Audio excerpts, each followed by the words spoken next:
Our tagline on our business card is bringing the cosmopolitan back to the Comstock, because Virginia City was not a bonanza cowboy town. Virginia City was one of the richest cities in the world in its heyday. It was a very cosmopolitan place. With exquisite dining. Through its history, until very recently, Virginia City has been home to some internationally renowned restaurants. So we feel that we are sort of in keeping with the history of the Comstock instead of stepping away from it. We went through a couple of different names before we decided on Core. We wanted to stay close to the cider factory because this building was originally a cider factory.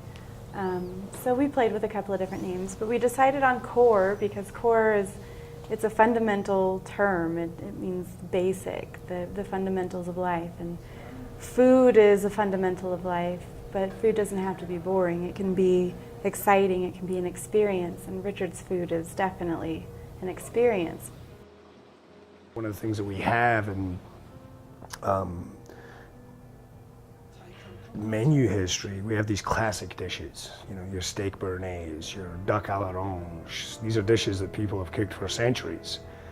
You know, and then starting probably in the mid-70s, Western culture in particular kind of got away from that. It was all about now. You know, we got away from the 3-4 hour dining experiences. We got away from the 5 or 6 courses. It was more, give me one plate that's full of food. You know, I'm going to eat half of it, waste half of it, but I don't care. You know, but now I think there's a slide back to that.